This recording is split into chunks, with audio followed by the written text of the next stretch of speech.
Yo. Hey. Oh, God. Hold on one second. Yeah. Oh, my headphones went. Oh, my God. They weren't plugged in. Hold on one second.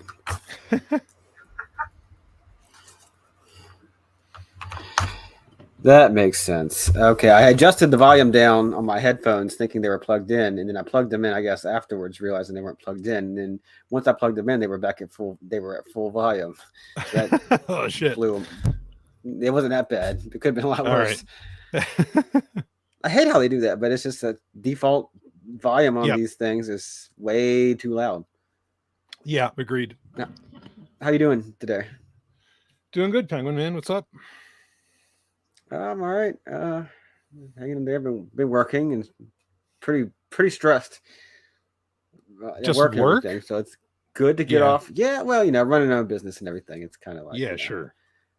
I actually gotta carry the anxiety with the whole thing. That's a whole another story. Anyways, 1 second. Testing. Yeah. Hello. Testes. Testes. We are Hello, live as we sound check and mic check. Yeah, everybody sounds good. Everybody sounds really good. Sec, yeah, you sound good. I don't know if we sound roughly similar levels wise. Brian sounds really great because he's got that whole setup. He sounds really. I sound fucking Keyed in. spectacular.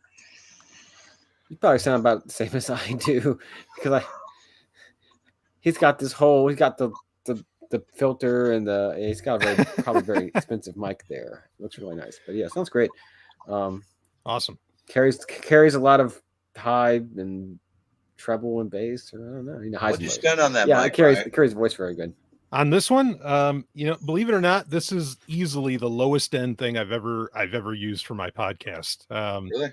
Yeah, this is a Zoom H1N. So it was about $120.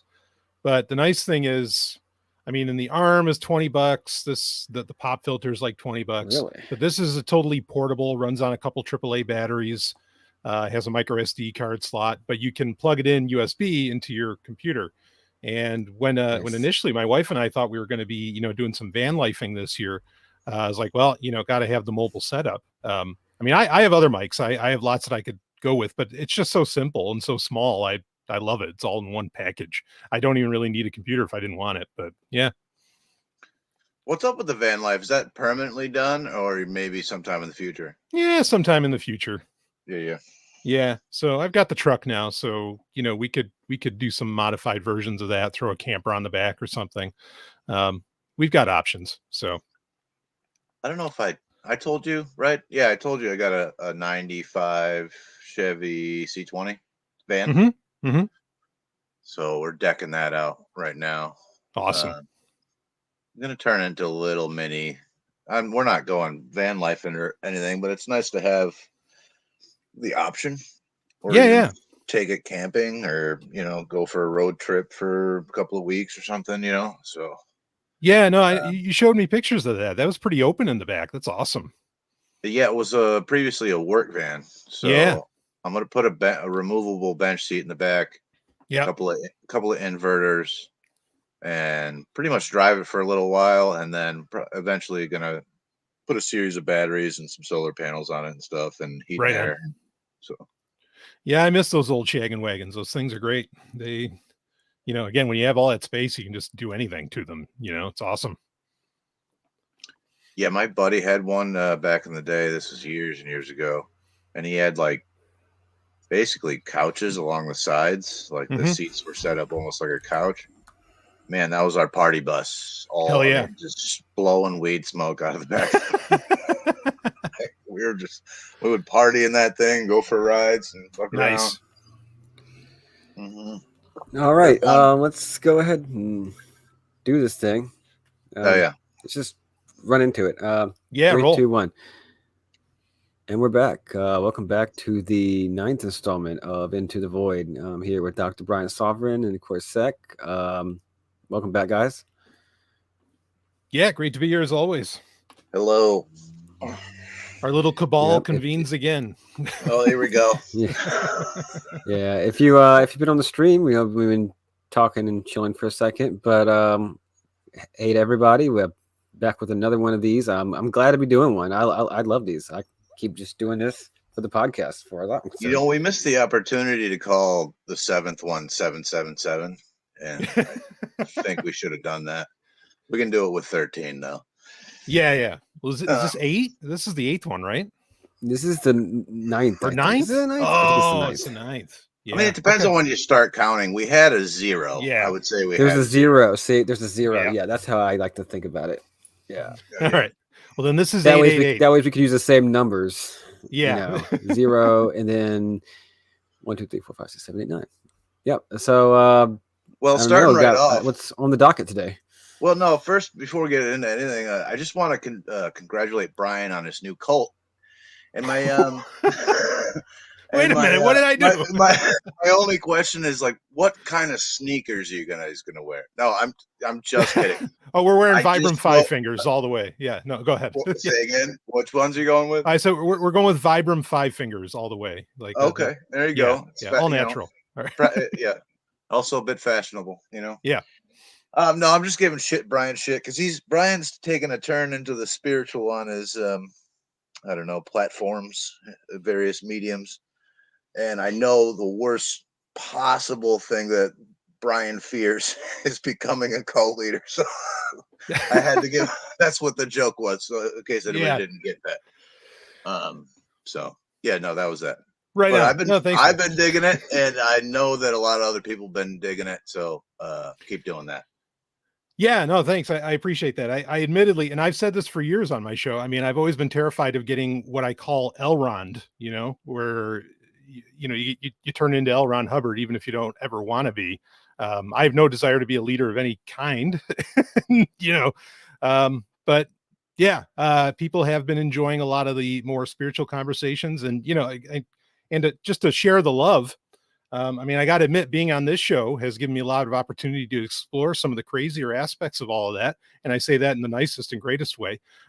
So you guys, I mean, this has really been, being on the Agora podcast in general has been almost a training ground for a lot of these subjects that I've danced around, but have never really spent time just going nuts with. And when there's 2 other people with you, basically it displaces the insanity. So, I can sound insane, but since I'm with you guys, like, it's okay. As to where if it's just me, it's like if you're an alcoholic, right? You're only an alcoholic if you drink alone. If you have other people with you, it's fine. So, you're just dragging us under the bus with you. Right. Exactly. Yeah. So I'm not crazy if I'm alone, or if I'm not alone. So thank you.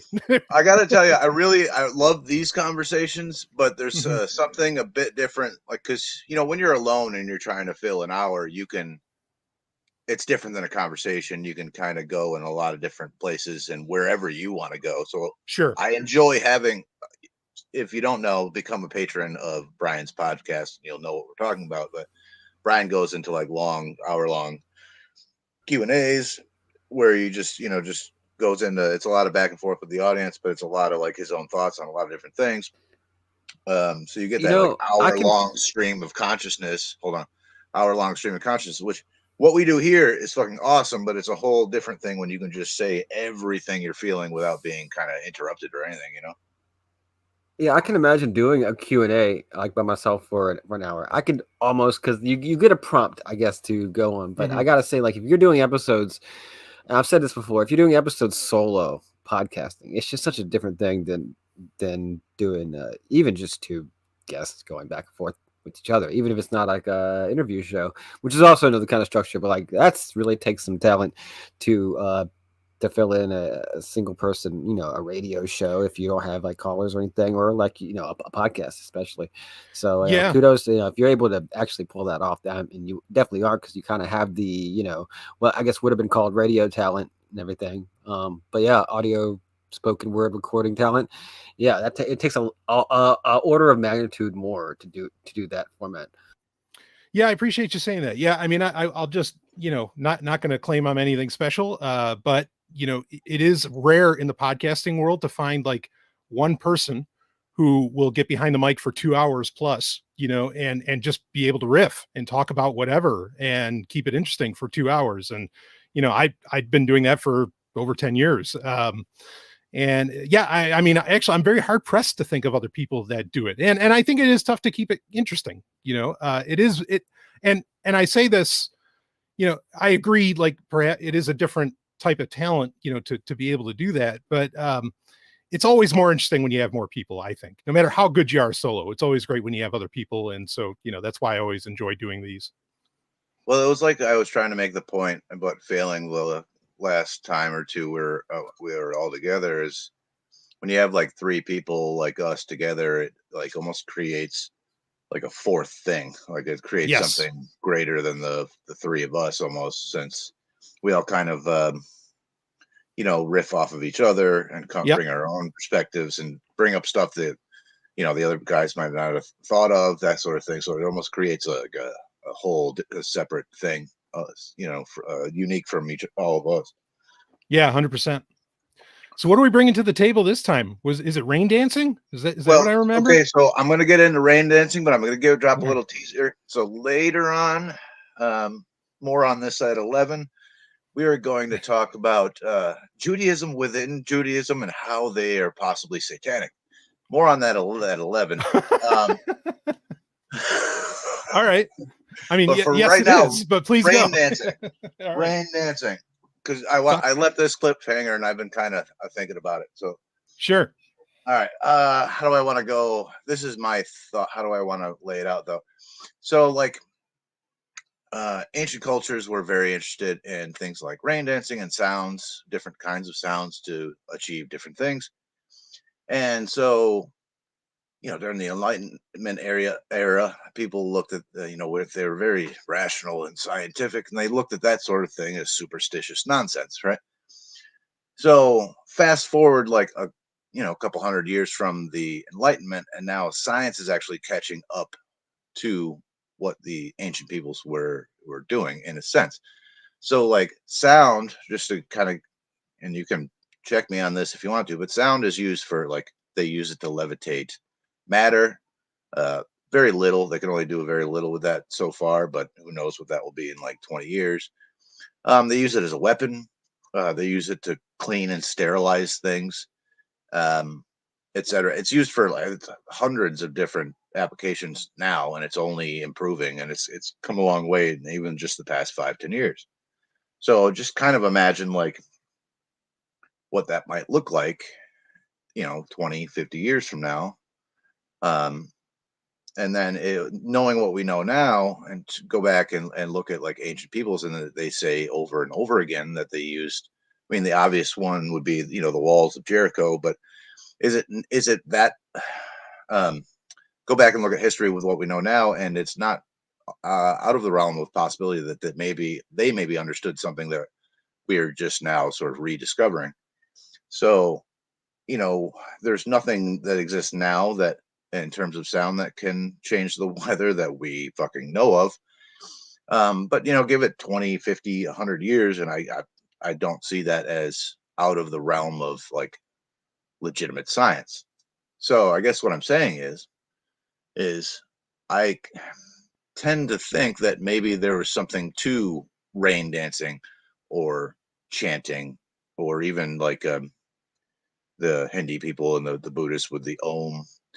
And maybe there is something to various sounds, maybe something along the lines of like what they call like harmonic resonance, where if you can match the vibration of a particular object, you can manipulate matter in certain ways, either destroy it, move it, shape it, whatever the thing is. So is it possible that maybe, I mean, I tend to think it's true, but I'd like to know what you guys think. Is it possible that they knew, maybe that's how they built the pyramids? Did the ancient people understand sound technology possibly better? Like we tend to think of ourselves better because we have electricity and digital technology, but it's possible that they had just different technology than we do now. What do you guys think?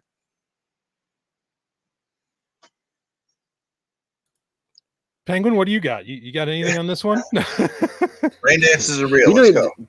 to be honest with you, I call me skeptical. I don't know. I'd love to hear what Brian has to say about that if you know any more about it. But yeah, call me skeptical. I do think that people would especially want to see rain. Like that's a universal thing. Like there is, there's an Islamic prayer for rain, which is not really one for necessarily everything, because it's one of the most important things that you could want when you don't have rain and you need it. And I think, especially my day to day life, rain can kind of be a bummer. And we really take rain for granted, but rain is like something you really, really, really want to happen and are really concerned when it doesn't happen for a long period of time. So I can totally see why like that is like the first thing that should come up. Yeah, but I don't know. Call me skeptical that so a few people chanting or dancing could create some kind of harmonic resonance that would cause it to rain. But what do you think, Brian? Yeah. So I'm gonna go with the idea that it's something a little more indirect. I think it's an interesting idea. I think that sonic, what would be the term for it? Sonic technology. I think maybe one of those higher end technologies, more advanced technologies that we end up finding out can really do just about anything. I mean, yes, it is used in various types of weaponry. I even have experience with some of that weaponry, like LRADs. Those are very weird. Not even laughing about it. It's a very strange feeling when you're ever being quote unquote sonically assaulted by one of those. I mean, your body just feels, it's very not comfortable at all. But as far as with rain dances, I think the direction I would go with that, I am open to the idea that a rain dance actually did cause rain. But what I would argue that it more caused is it generated a mental state. And this is through the tones of the chanting. Like I do agree that the sound is a part of it. Okay. Created a mental space or a mindset within, say, the tribe or within the people engaged in the rain dance, that would allow for a local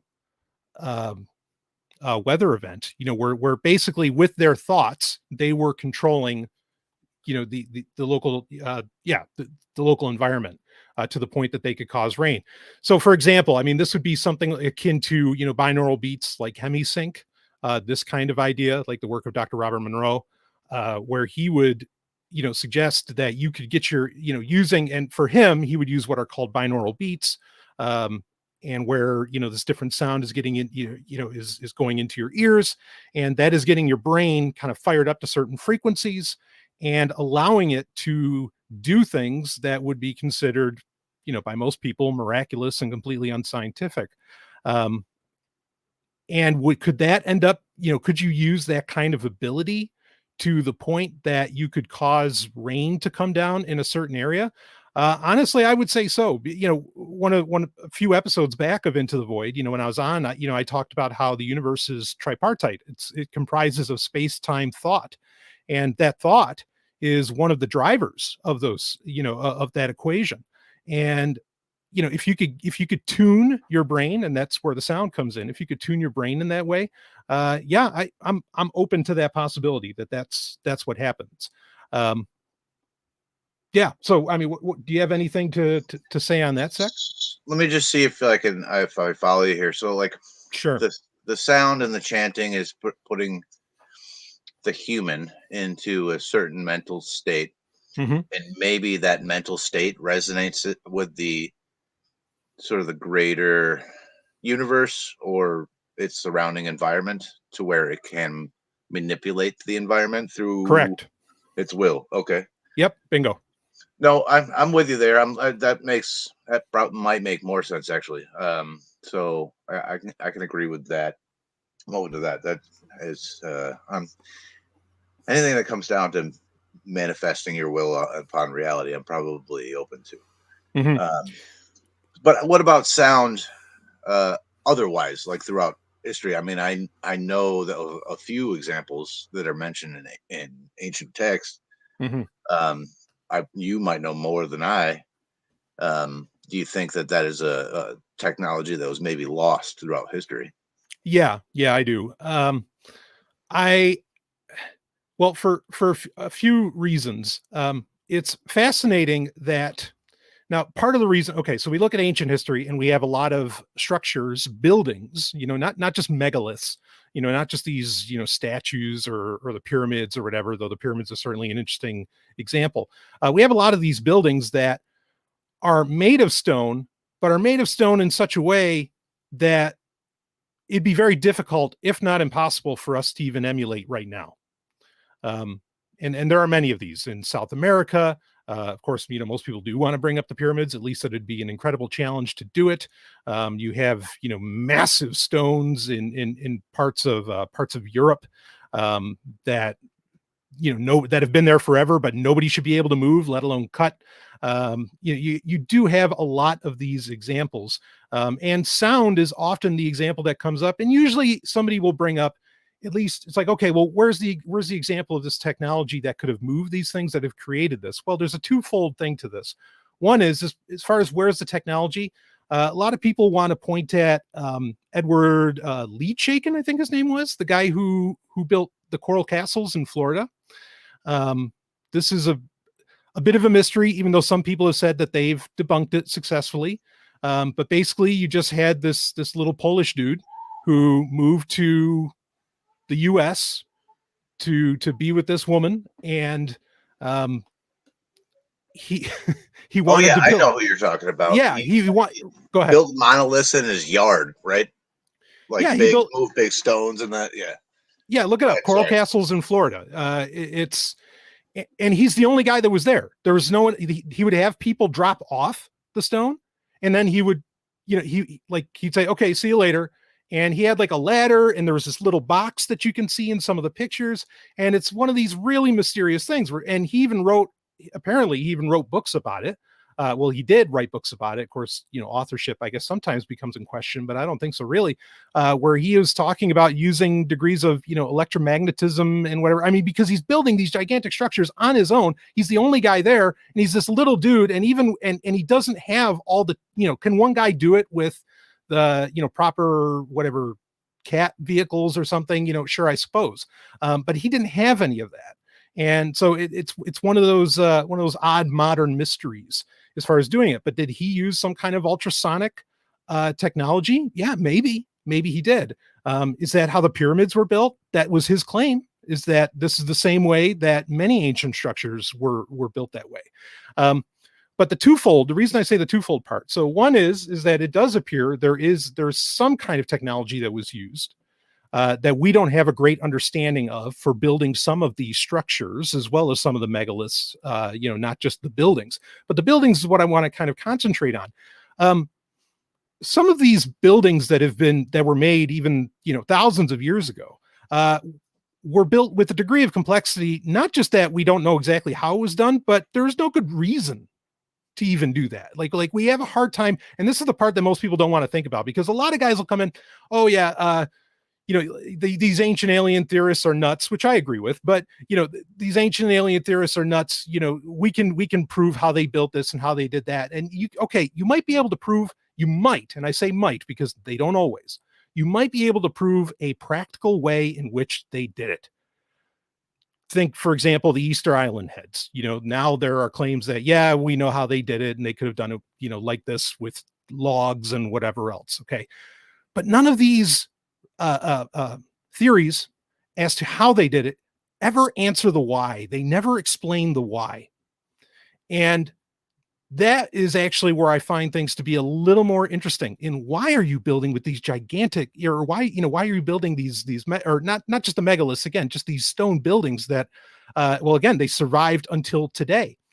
And I think that the reason they were built the way that they were is kind of a Walls of Jericho scenario, where they were trying to figure out, how the hell do we build something that can withstand, say, some kind of advanced technology we don't know that people had at the time, whether it's some kind of ultrasonic weaponry, for example, like the shofar horn that people would argue about, what was that for? But clearly they were building things not just to last, but to survive something that we don't really understand. At least that's my opinion on it. Penguin, what do you got?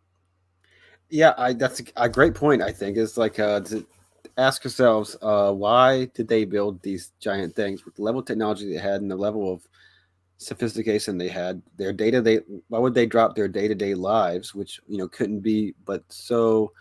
I mean, I'm sure they were could often be fulfilling for them, but couldn't be but so comfortable. I mean, there's always something to strive for in that level of like technology. Why are you going to go and build these giant structures that were often built? I mean, it depends on what part of the world you're talking about, but we're talking about in many cases like many thousands of years ago when you're talking about the old world, the Middle East and Asia Minor, stuff like that. Some of the big temple structures, some of the stuff they found in Bosnia have to be super old. Right. And to get together that level of manpower and take them away from, I guess, agriculture is seasonal and stuff like that, of course. And certainly they had, apparently a lot of people had these voluntary confederations where they'd come together and to build these like temple structures for whatever reason. But why? What is the religion? What is the purpose? Is it, I mean, as certainly isn't quite exactly religion as we know it today. Some of that is going to have to remain a mystery to us because there's just no system of writing and recording these things. I mean, it's basically a world where stuff is passed down orally in this person to person communications and so on and so forth. And they were actually accomplishing these things before like widespread use of writing. I mean, there's no writing that basically survives. I mean, of course, maybe some not even really on like some medium that for example, paper and papyrus, stuff like that. We know a lot of ancient writing because they was on stone tablets and stuff like that. But there's no evidence that these people were writing and they were building these gigantic structures. And again, the mystery is how the Easter Islanders, you're on an island like that and you're building giant statues for what purpose? We really cannot imagine. And maybe we will never be able to necessarily imagine what was in their minds because there is no way for them to transmit over time like what that was. But it seems like a whole lot of work, and they seemed awfully motivated for like people in the Bronze Age or the late Stone Age or whatever age they're in. They seem awfully motivated to build these things, and I'm totally open that it could be like some kind of sonic technology, something like that. And very likely was. I mean, or maybe it was just sheer manpower and leverage and ingenuity, but some of this stuff is pretty uncanny, and I cannot just imagine being a person then and having the motivation to come together in like groups way bigger. Like you would need the level of manpower way bigger than they were working with on a day-to-day basis. People were coming in from different, I think, what's the one in Turkey that you always hear about? Göbekli Tepe? That's the one. Yes, that's the one. I'm sure there's others, but that's the one I'm thinking of. Like they said that was built by not like some giant empire, but people from the entire surrounding region. They converged. They weren't all living in that one area. There was no mega city or mega state or anything like that. And they converged for some purpose where they were highly motivated to build these things. And you can just look at all these other large structures and the level of people probably living on Easter Island and to build so many of those things.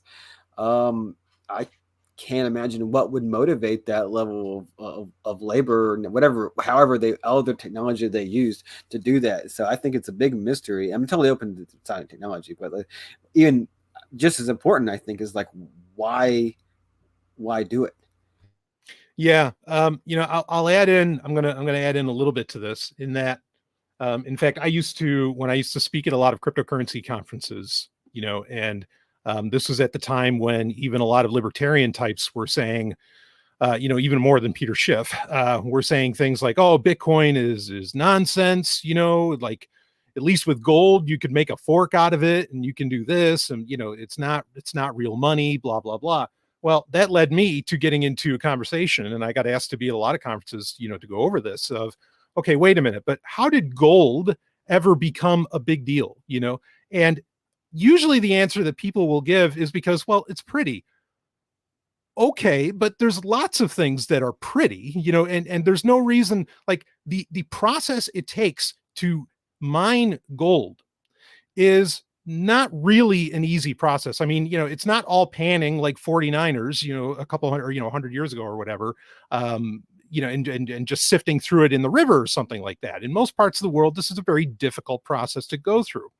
And that's not even getting into the oddball point that there seem to be gold mines that are over 100,000 years old, which there's not supposed to be any civilization anywhere near that. But yet here are people mining for gold. Why are they doing that? And, because there's easier things. If you just want that prettiness, well, then just pick up some pyrite. That's all over the place. That's pyrite is the technical term for what's commonly known as fool's gold. Just use that if you need something pretty. What is the obsession with gold? And the reality is there's not a very good answer. We can come up with all the intrinsic reasons why gold is so valuable and useful today, but it's only useful to a modern technological society in those ways. Okay. It's only useful like, okay, it's great in electronics. Awesome. That's good for us. But what about the people, 10,000 years ago that you say don't have electronics? How, what does it matter to them? But it seemed to matter to them a great deal. And it ends up becoming this real symbol of wealth and power. What's the score with this? And I would argue that it must have either they saw someone use gold in a technological fashion, and so they saw it as some form of power, and they just picked up on it like a cargo cult, as it were, or that it was useful in fending off some kind of ancient technology that we just don't know, similar to the same reason that they built buildings so overly complex that we can't imagine why. I think they fall in the same vein where we actually I love this conversation of why would what motivates them to do this and to go through this, and there's not a lot of good answers for us to imagine. What do you got, Sek? I'm just gonna jump in and back up your boy there, and I'm gonna say the aliens just programmed us to mine for gold. My boy Sitchin, is that? Boy Sitchin, yeah. Yeah. Well, that's Zachariah Sitchin's theory, is that, and I mean, and that's oh boy, I mean, that's one of the things where, boy, he comes in and it kind of proves him right, because so his theory was in the 12th planet is that the planet Nibiru, its atmosphere had been destroyed. Due to, similar to what's going, or arguably similar to what's going on today with climate change, blah, blah, blah. They destroyed their ozone, they destroyed their atmosphere. And so his theory was that they were using gold in the atmosphere to deflect UV and, other harmful forms of radiation. Now, you can come up, I mean, when he said that back in the 70s or even the 60s, and he's laying this out, people are like, what the hell are you talking about? Like that's ridiculous. A, that's not a problem. B, why would you do that? Well, fast forward to the Obama administration, when you have Cass Sunstein, who's, kind of, or part of the cabinet. And one of his recommendations is, let's launch gold flakes into the atmosphere to deflect all this crap, all the climate change and everything. And it's like, oh, wait a minute. You said Sitchin was nuts, for suggesting such a thing. And Sitchin was basing it off of, his interpretation of what the Anunnaki wanted to do with their planet Nibiru, thousands of years ago. It's just one of those oddball things where, wow, as wrong as he may be on things, there's things that he should have never been right on, that he was dead on the money and way ahead of the scientific community. Wait, he was right on Neptune, right? He was also right about that. Yeah. Yeah. He was right on a bunch of stuff. Yeah. Yeah, no, I mean, that's the thing. Yeah. So just for quick clarity. So Sitchin, I don't believe that there was a planet that called Nibiru that swooped in every 3,500 years, and the Anunnaki came down from this planet every time that it swooped in, and blah, blah, blah. That part of it, the idea that it's extraterrestrial, I don't agree with. But a lot of other things that he laid out make a ton of sense. And not only make a ton of sense, but actually end up getting proven often enough. And like you said, Neptune's another one where he knew the color of the planet.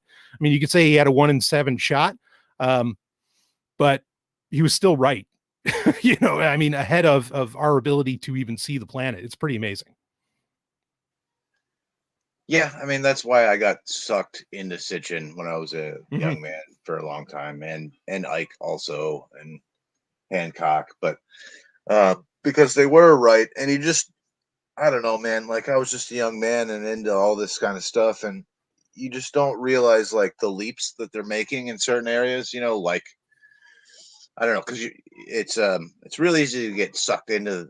At least it was for me. I was like, "Oh, this is fucking awesome!" It's like science fiction, man. It's so enjoyable, Hell yeah. So you're like, he's right about this, he's right about this, and then like he's like, yeah, and then a fucking planet comes in, and these beings come down, and you're like, you're just along for the ride at that point. You know what I mean? Like you're just this is fucking awesome. Yes. And it makes way more fucking sense than whatever the history teacher's telling you. So. Yeah. I got sucked into it hard, and I understand why though. Like I understand completely. It's interesting as fuck. It's way more interesting than history being taught in a school, and there's probably more truth to what Sitchin was saying than most fucking school textbooks. So, yeah. One thing I'll lay out quick, and then we can go in whatever direction you want. A name that people often bring up when they talk about these kinds of, extraterrestrial or ancient alien ideas is usually Eric von Daniken. And I don't necessarily mean to insult Eric von Daniken, but I think he ended up becoming von Daniken's work. Like when you compare Chariots of the Gods, which is his original text, and his book and Sitchin's The 12th Planet, those books came out around the same time.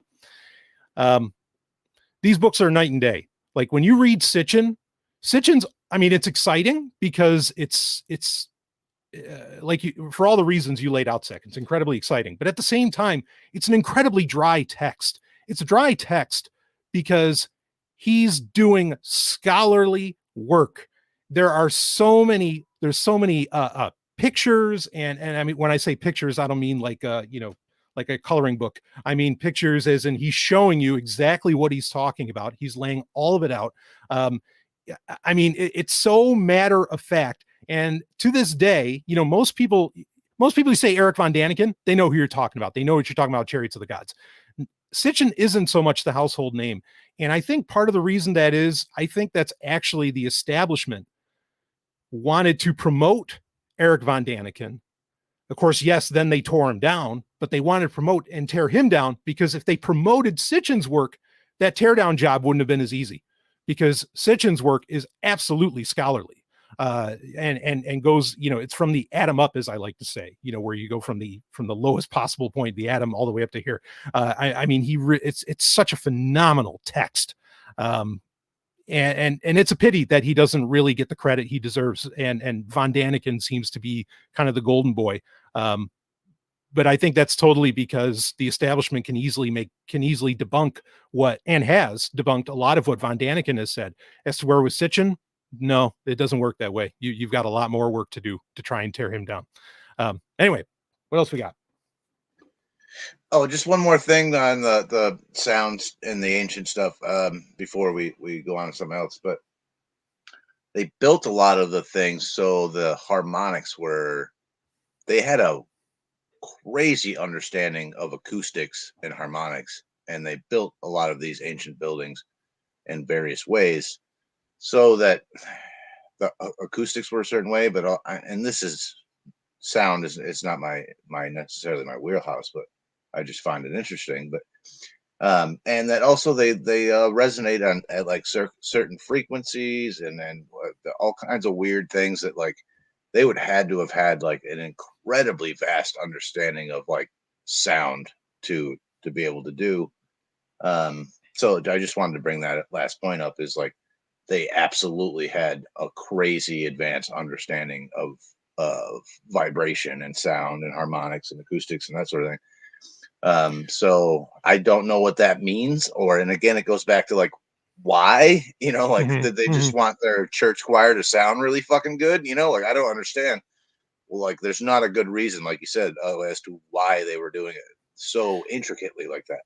Yeah, no, I agree with that. And I would argue that I think a lot of original actual stonemasonry knowledge, like genuine stonemasonry, that, you could argue was a precursor or an origin to Freemasonry, was around around this knowledge of how to create. In fact, this I think also gets into effectively binaural beats. Like, how do you create an acoustic environment that puts the human mind, or the body in general, really, into a certain state that gives it effective powers.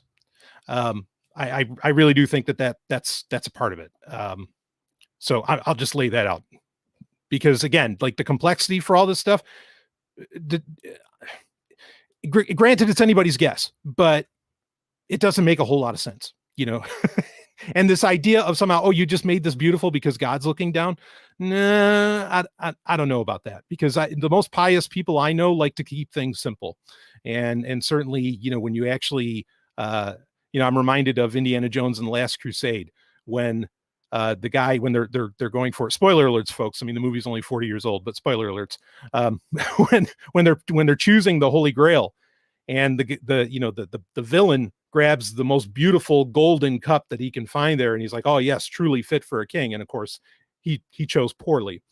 And then Indiana Jones, of course, chooses the simple wooden cup, you know, of a carpenter. And well, like the knight says, you've chosen wisely. That really speaks to so much of it. Like, if you're actually trying to venerate Jesus Christ, you know, all the fanciness wouldn't be a part of the program, because he wasn't, as far as we know, a fancy guy. So again, it's anybody's guess, but you know, if somebody got in there and did the research on it, I'd be interested to find out what frequencies, what harmonics actually do occur within some of these structures. I just want to add slightly. I don't know how true some of this is, but there is. I think we can take a look at some of the music. First of all, a lot of this is kind of on the very early end, or kind of preceding like the musical notation. So we don't know exactly what they were playing, what scale they were on, you know, what they're tuning. I think there's some controversy over like how they tuned their notes. Oh, is this like 4-3-2?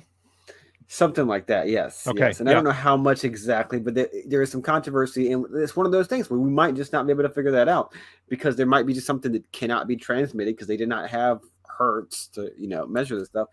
And there is some controversy over that. So maybe you guys got to explore the possibilities or something like that, or theorize, because I think that could be a part of it too, where we could have some of the same music, or some of we can reconstruct some of the same music if it's old enough, or indeed some of the same music that came from, like, you know, Bach or before Bach, or whatever periods that music has emerged.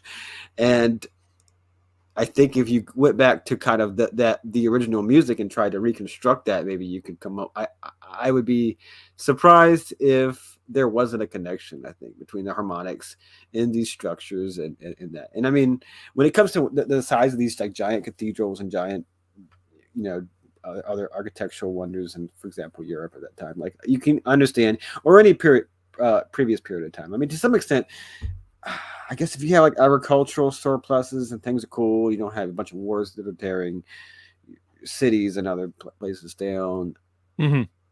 I can see, without the internet, that, you know, in a day without the internet, that if you might want to do something meaningful with all, you know, with a bunch of other people, come together and, you know, party or do whatever, you know, celebrate at the end of the day, every day, and build these structures, build this cathedral, build a temple, build a pyramid, you know, a few thousand years ago.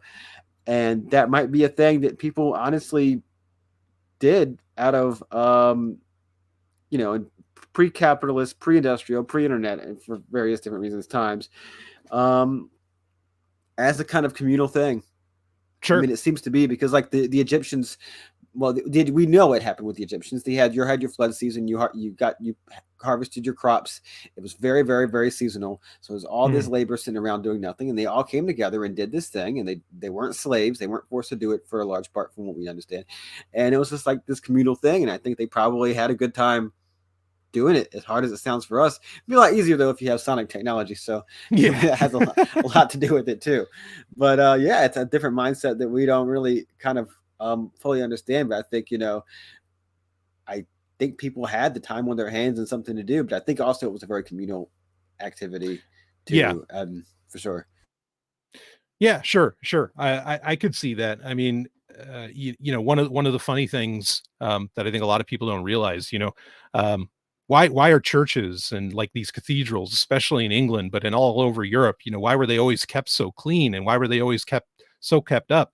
The ironic reason is, I mean, there's never only one reason, but one of the reasons is it was the safest place to have sex, believe it or not, because most people's houses were dives, they were shit.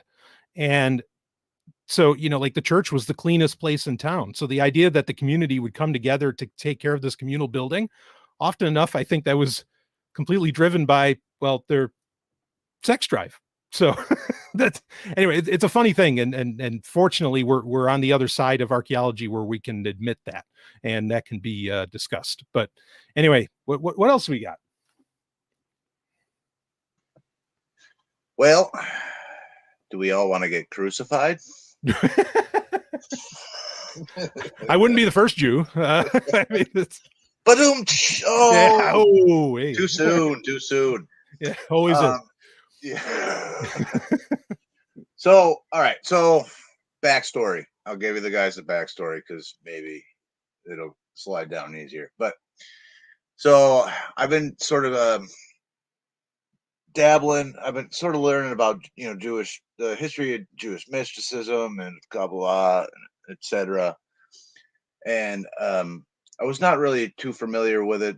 My only knowledge of like Kabbalah comes from like the Aleister Crowley and where it touches Hermeticism, but that was about it. So I've been sort of doing a bit of a deep dive, and it occurs to me that Jewish scholars talk often about sort of a Judaism within Judaism. Now, I sent Brian a meme because I had my girl make me the meme, and it's the bell curve. And so the lowest IQ, numbskull or whatever, he says there's a Judaism within Judaism, and then it goes up to the midwit, and it's like no, that's anti-Semitic, and then it goes back to the the high IQ fellow over here, and he says no, there's a Judaism within Judaism.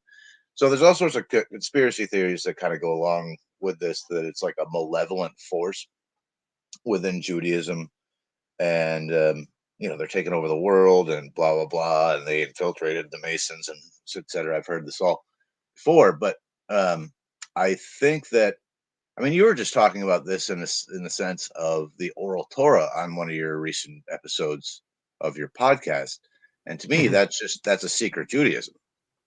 So now, what makes this interesting, or actually maybe less interesting, actually, is this is not unique to Judaism at all. Right. This is, every religion is this way. All of the old mystery traditions are this way. There's a like sort of a public facing version of whatever their system of belief is, and then there's a separate system of belief for the initiated. In some sense, there's a Catholicism this way, Rosicrucians, I mean, go down the line, Masons, the old Egyptian mystery schools, all of these things. This all exists, and it's just to me, it almost seems like you're trying to weed out the spam. You know what I mean? Like that's your spam folder. You know what I mean? Like it's just, you're trying to get rid of, you're just trying to weed out.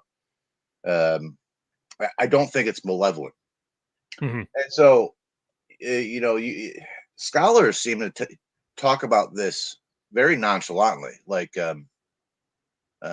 there being sort of like a number of Judaisms, or like there's a higher level Judaisms, or at least there was throughout history. Over at least that's the way Sledge talks about a number of things, very like nonchalantly or matter of factly. It's not. I guess where it comes into being like sort of anti-Semitic is that this is some sort of like grand conspiracy, right? Is anybody going to back me up here? Or are you just going to leave me out? No, you're just going to leave me out. That's all right. Just a couple more steps on the plank, Sec, and right. You guys are just in the water, inching out of the screen. Yeah, remember what I was saying earlier about like, as long as there's a couple other people with you, you're not crazy. Suddenly Penguin and I disappeared. No. Okay. So, well, I guess we could start off at the surface level of this. This concept of a Judaism within Judaism. First off, you're right.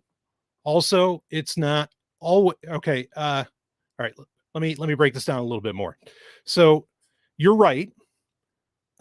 Is there a Judaism within Judaism? Yes. It's important to note that of course, it's always Judaisms, not just Judaism. There's multiple interpretations of the same concept. That's just as true for Christian. There's different, there's denominations effectively, which most Abrahamic faiths have to deal with.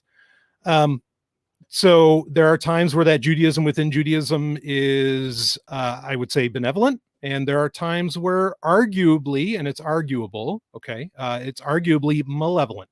Now, at a surface level, the reason this idea has such purchase and also gets basically shut down very quickly in popular society with the anti-Semitic hammer, which sometimes gets very overused,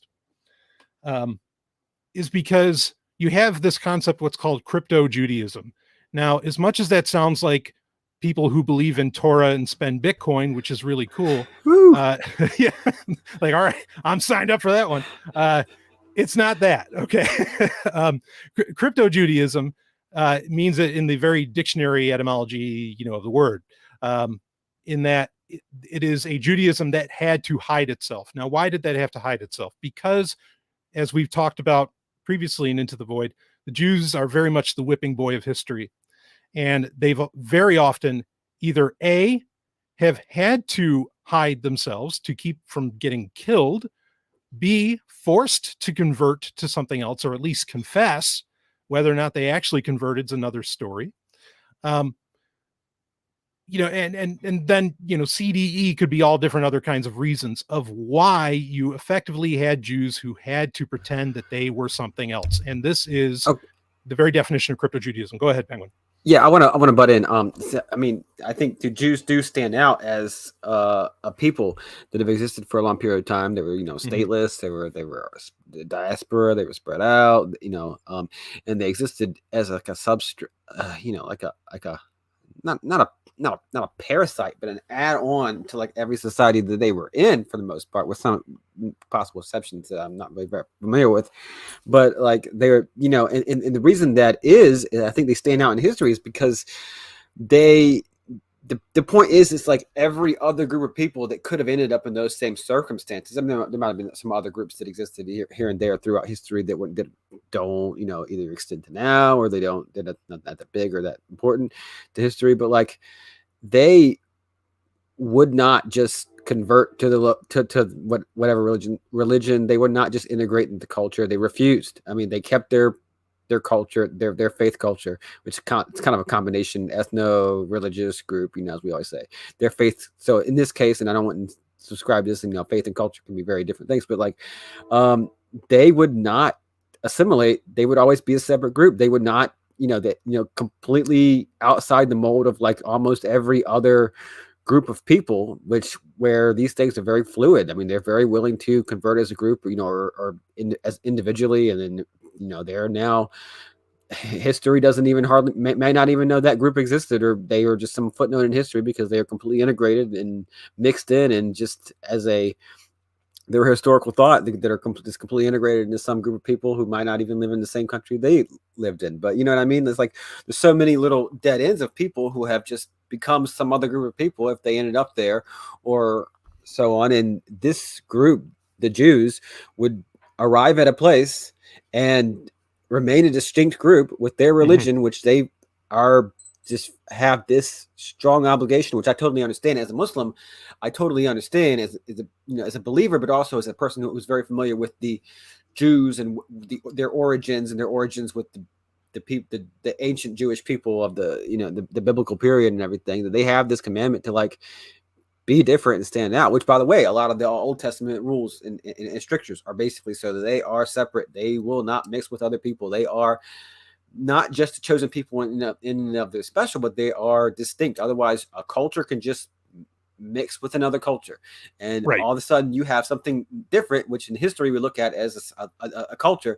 But there are, you know, these things happened all the time. That a smaller group can just become a mix of a large group, or you can end up with a hybrid group, and it's totally smoothed out through history. But this one group remains distinct and purposefully distinct, not exactly in the same way of the Old Testament strictures necessarily, but when in the same vein, in the same basic idea.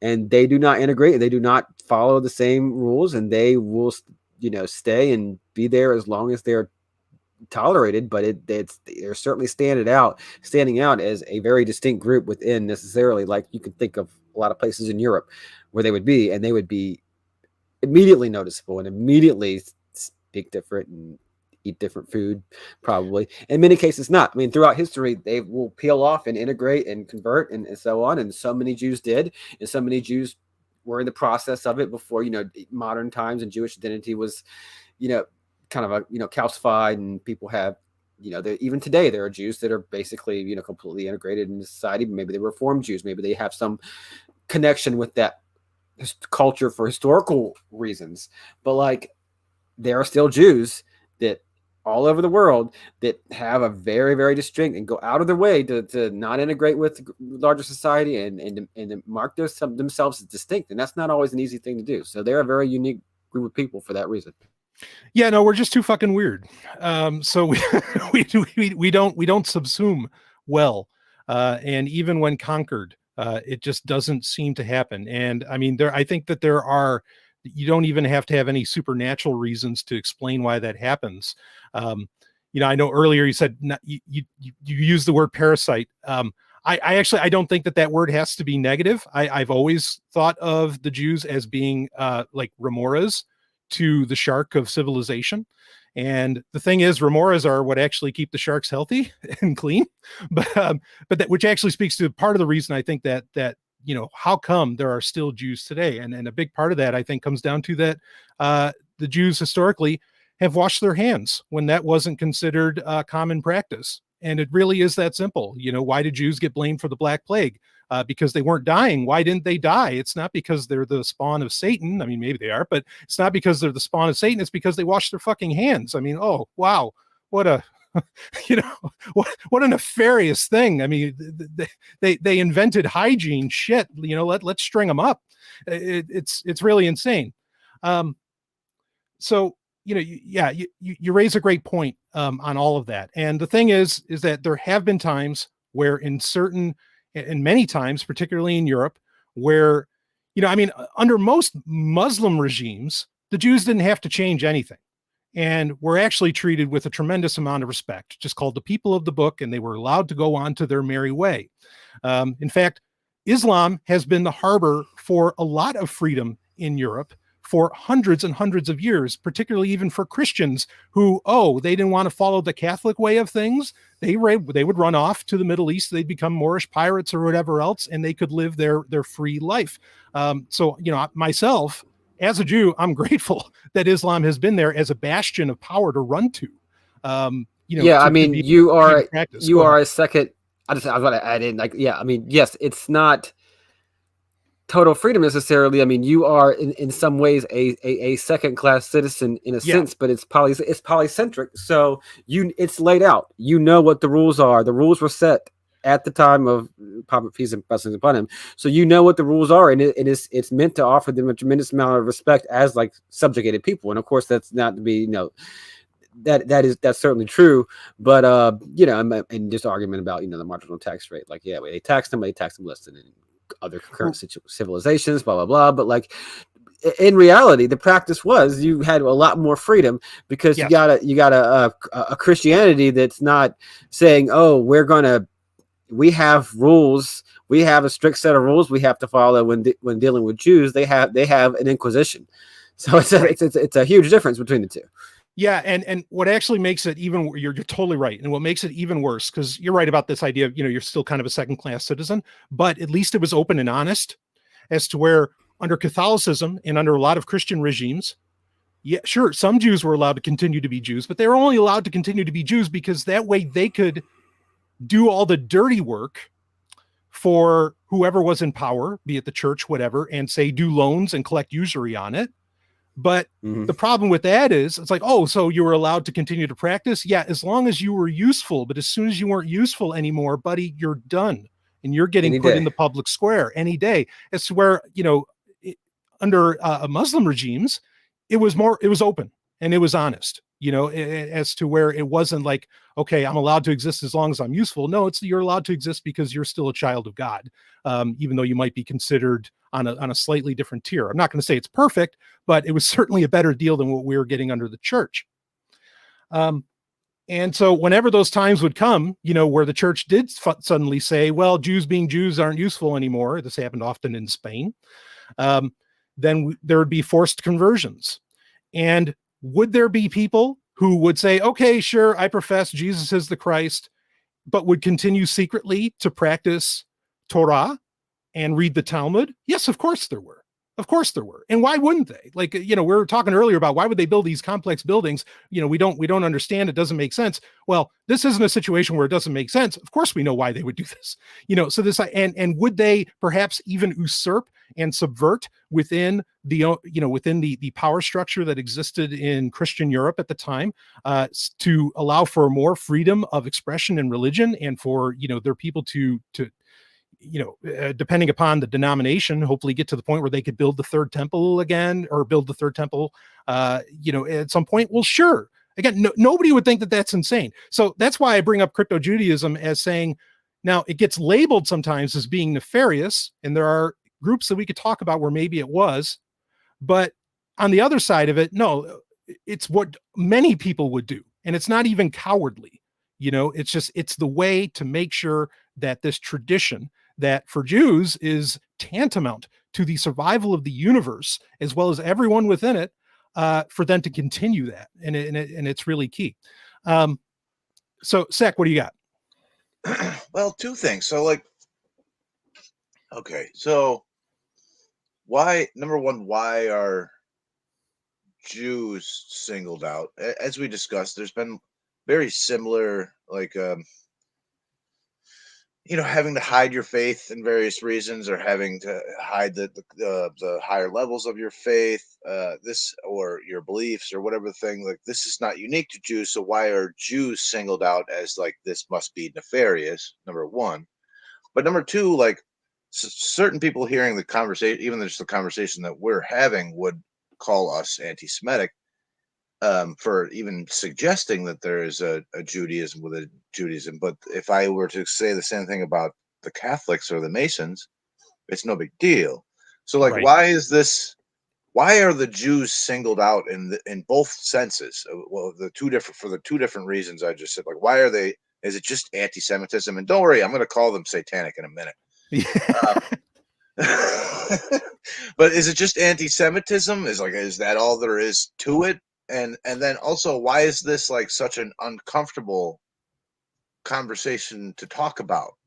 Do you know what I mean? You think in some sense it should be kind of celebrated. There's there's the boring Judaism, but then there's this really cool shit once you get to level 50 or whatever the thing, and right. You think it'd be kind of celebrated. There's this whole other thing. Once you you do all the stuff that you have to do, and you get through all the boring stuff, there's a whole bunch of other cool stuff.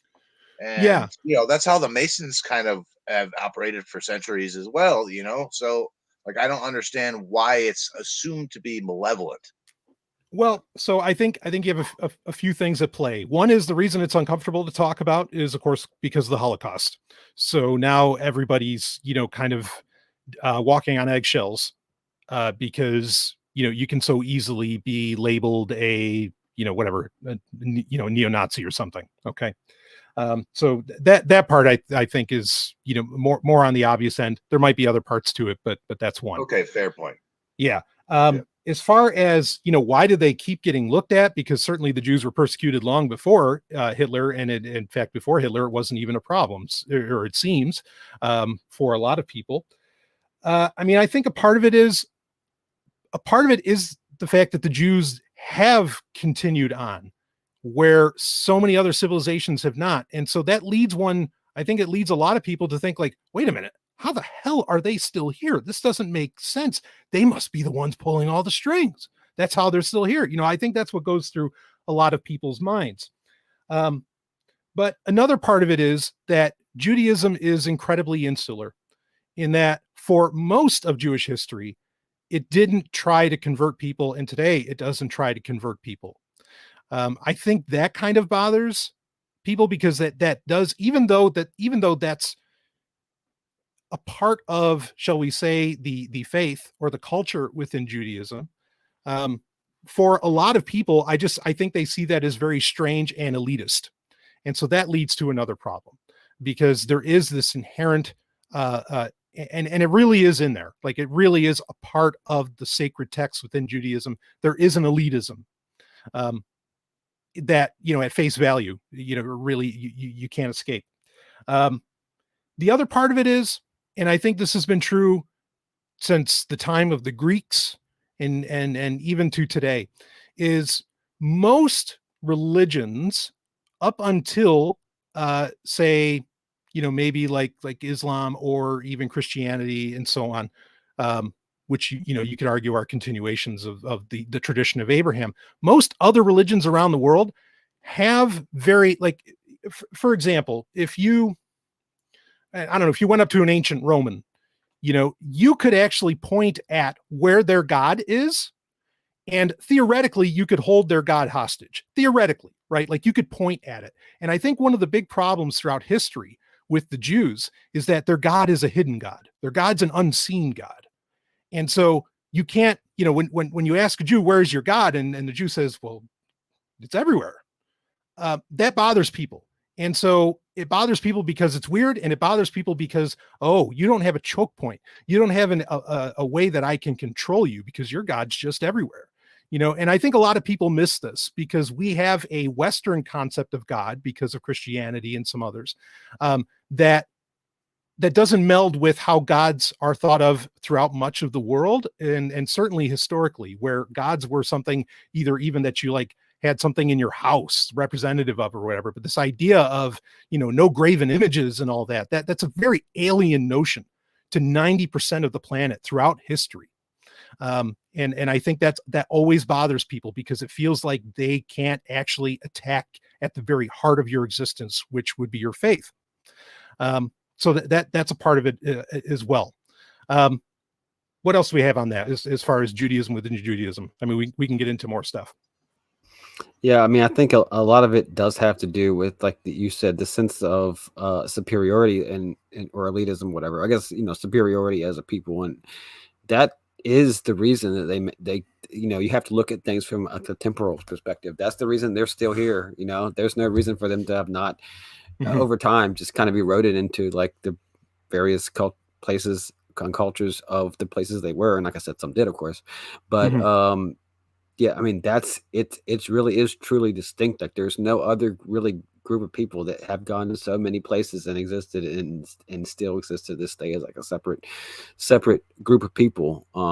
Sort of in a odd turn of events in the past century, but like to even get to this point is from the point in time when they started is pretty crazy. Yeah, pretty unprecedented. They're pretty unprecedented. They're pretty much a unique group to have done that. So, and it has to definitely come from the idea that they are like a special people and a stronger sense of that than others. And now it makes sense. Nationalism itself doesn't even come till circa 1800, give or take, depending on what exact form. This is not that. This is not nationalism. This is something entirely different, and it's something that they've held to for literally thousands of years. Yeah, no, totally. And I think this is one of the many reasons I don't agree with the state of Israel, because that ultimately some of the resiliency that Jews have disappears when they have a land, in my opinion, because When you have no land, you have no government, no lords, and all you are is just a people and a culture. You're basically an idea, and you can't kill ideas. And that's why everyone else falls, because they identify themselves with, everyone else. It feels like, not everyone else. I shouldn't say that. I don't, I'm not going to go rah here, but so many other peoples, nations are real estate agents effectively. And, you can conquer a land, so if your identity is based around a land, you've got a weakness there. As to where what's amazing, with Jews is for the past 2,000 years, they haven't really had one. And I think that's a good thing. The fact that they are, like I said, they're remoras to the sharks of civilization. That's a good thing. And that's what can allow you to survive, because you identify from your ideas, from your books, not from some specific geography. Or that your God has to be in Athens, or your God has to be wherever. There's a real strength, resiliency, and power in that that I think Jews lose when they start to identify with a specific piece of real estate like the nation of Israel. All right, so let's get canceled. Yeah, let's do it. So. Again, back to I've been listening to that series by Sledge on Kabbalah. I'm actually listening to it again. Mm-hmm. And then so I asked you the question because it seems that Kabbalah is a one of the Judaisms within Judaism, and would you agree? Yep. Okay. So it seems to describe God as a changing process, which was that phrase was mentioned several times in the series, and then that Kabbalah could make you the Messiah, or a Messiah consciousness, or something along those lines, a God-like, through a series of various systems and whatever. So. I think the secret Judaism actually is satanic. Now, here's what I mean. I don't mean this is a bad thing either. So, there's several ways that people use the word satanic. One, you literally worship the Satan, or they mean evil, right? That's not what I mean. Or you're a spicy atheist and read a lot of Ayn Rand. Such as like the LaVey Church of Satan, whatever the thing. That was me as a young teenager, right? There's that. Then there's the other way that Christians often use it, in the sense that you were attempting to dethrone God, become God, play God. What's the other word? Some other, to go against the sort of the natural order, or God's will, or sure, I will be like the Most High. Yes. Yeah, exactly. To unseat God, and that's the sense I'm using that term. Is I think they actually are, because that's how they are describing God and the universe and their abilities to become the Most High is very much fits into that third definition of satanic. So the problem being is they're right for the wrong reasons. They're right, but it's not. I don't see it as malevolent at all.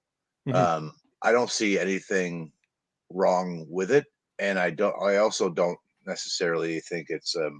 We can go to a whole nother conversation about like the origins of Satan and Lucifer and the snake and all that kind of stuff too. But I don't think it's an evil, or what was the word I used? It's not malevolent.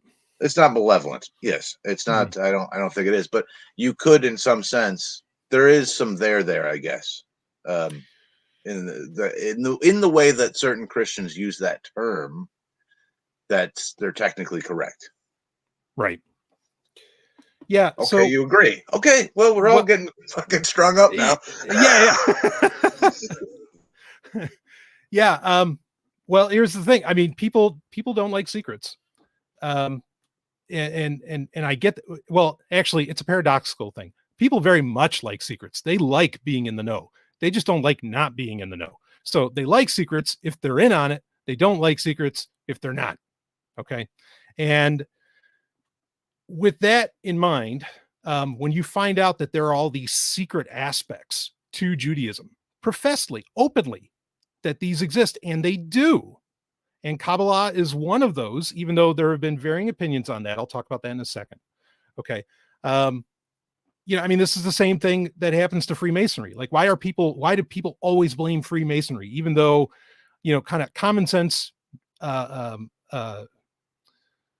just applying common sense to some of these conspiracy theories would show no, the Freemasons can't be behind this. But people freak out about Freemasonry because it has all of these secrets that you're not supposed to know. I mean, the thing is, newsflash today, you can go online on YouTube and you can figure out most of those secrets, all the handshakes, all the signals, all the crap. I mean, it's there. And really, there have always been books out there that lay out the whole deal about Freemasonry. Freemasonry was only secret and useful in taking down King George, or getting him out of America anyway. And maybe some stuff that happened in Italy as well, in gangster fashion. But inherently, there's really not that much secret about Freemasonry, at least not anymore. Anyway, so within Judaism, there are countless times within whatever venerated text you want to pull out where it's saying, okay, there are things that we don't write down, that we pass down 1-to-1, master to apprentice. Kind of sounds like the Sith out of Star Wars, right? The rule of two. There's only two there are, master and apprentice, and this knowledge is only getting passed down that way. And this bothers people, and it leads people into thinking, and it gets worse because also, that's at a very superficial level, because the reason that a lot of this knowledge doesn't get expressed openly, if you were to believe the rabbis or the sages as to why that doesn't happen, it's because it's just too dangerous for everybody to have access to this information. Okay. It's akin to saying, and here, if we really want to get canceled, it's akin to saying, like, yeah, maybe we shouldn't tell everybody how to build a nuclear bomb because then we might not have a planet anymore. Right. And that's, sort of the logic that these sages were running off of thousands of years ago, as to why they wouldn't pass this down. Now, the oral Torah, and I know I talked about this in a recent Patreon Q&A, like we mentioned at the top of this episode. The oral Torah was never written down. It was supposed to be, passed down through the priestly lineage, through the Levites, throughout history. But then it got to a point where Jewish existence was so threatened by the Romans that, the sages at the time, the Sanhedrin at the time, basically said, we got to start writing this stuff down or we might lose it forever. And so that's kind of the thing is, or one thing standing in the idea that, okay, this isn't necessarily nefarious. It's that, look, if we realize that we could lose all of this, we're going to make it public because this knowledge has to stay, because without it, we'll be in an eternal hell on earth, effectively. So, I mean, there's a lot of complexities around that, but that's the idea. Now, the thing is that even in the oral Torah, which is collected in the Mishnah, even in the Mishnah says there are still things we can't talk about, that you cannot write down. It doesn't matter how dangerous this is. We cannot write this shit down. And the hope was, when you read some of the sages, particularly in the Talmud and other places, was that even if we don't write these things down, people could still figure it out later on, as long as we give them just enough information. Okay. And that speaks to a broader point, but effectively the three things, again, that the Mishnah says we couldn't write down. There were sexual practices that were not allowed to be written down. There were aspects of the account of creation, and there were aspects of the account of the chariot. Now, the account of the chariot is where mysticism / Kabbalah, really comes in. So these things were not allowed to be written down whatsoever. And when you find out about that, and you don't know what those things are, whether you're Jew or not. You're like, wait a minute, what are these secrets? I want to know. Why can't I know? If I can't know, it must be nefarious because you think that, or because something bad is going on behind my back, because there's this assumption that people are inherently evil or something along those lines. Okay. But that knowledge did get passed down. It's not that knowledge didn't disappear, and it got passed down to, within Judaism, what they would consider to be the right people, whoever that happens to be, whatever rabbi or sages that it was necessary for it to get passed down. Eventually, though, even that information, arguably within Judaism today, it would be argued that it's not hidden anymore. It's in the Zohar, which is another collection of books and is kind of the primary text of Kabbalah. So today we could sort of say that no, there's no more hidden information. It's all out there. As long as you know Hebrew or Aramaic, you can go read it. And even a lot of it has been translated in English and you can read it there. And, there's no more of these secrets. What you effectively ran into in, say, the 15th century and so on was, you had, which we've talked about on Into the Void in the past, you had basically the Holocaust that was occurring against Jews in Spain. And when that started to occur, you had the Kabbalists of their day say, okay, look, I know we've been keeping Kabbalah to ourselves, but this is so important. We need to bring the Messianic age on right now. So we're going to start teaching everybody Kabbalah. And so that's the part that people miss, is that there have been multiple occasions within Judaism over the past 2,000 years where the greatest minds in Judaism did come out and say, no, we're not going to keep the secret anymore. We're going to tell everybody about it. So this idea that, is there a Judaism within Judaism? Absolutely there is. Again, it's not a bad thing. It's a part of the program, for varying reasons. Again, they didn't want to hand over all the nukes or whatever, whatever your logical argument may be. It's always been there.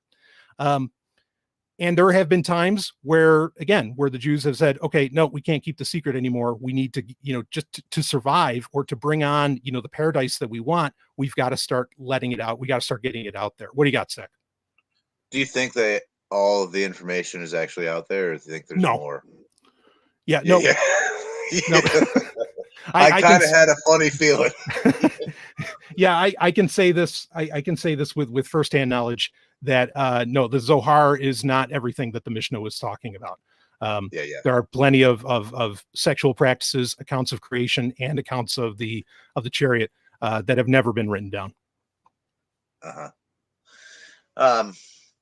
So I don't think that this is bad or evil, Mm-hmm. and I even said this to you when we were talking about this in a message. I'm like, I don't think this is bad or evil, and I understand the logic and the argument behind it.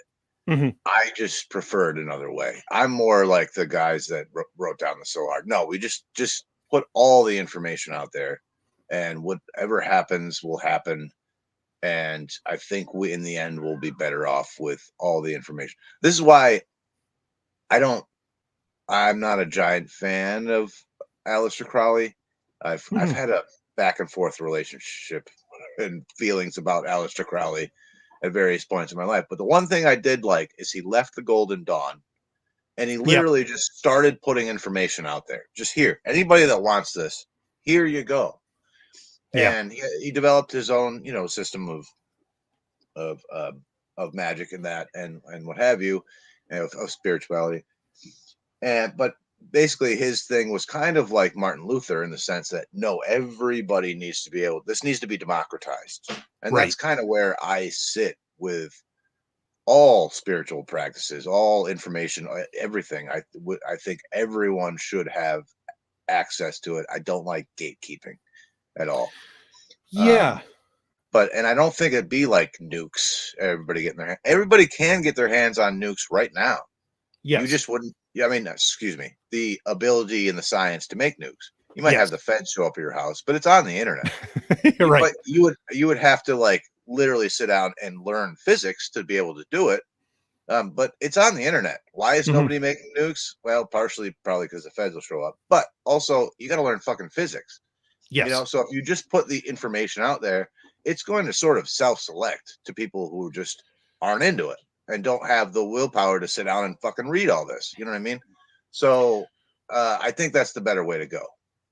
Yeah. I might push back on that a little bit just to have fun. But, I agree. Like, I mean, I'm such a proponent of open source in everything, you know, like have it all out there, have the knowledge out there, blah, blah, blah. At the same time, of course, I'm also a heavy proponent of privacy. But of course, I think the best way to have privacy is to open source everything, so you know exactly how to really achieve privacy. I think that all right, so here's part of the problem. Let's say, for example, with Kabbalah, let's say with this Judaism within Judaism.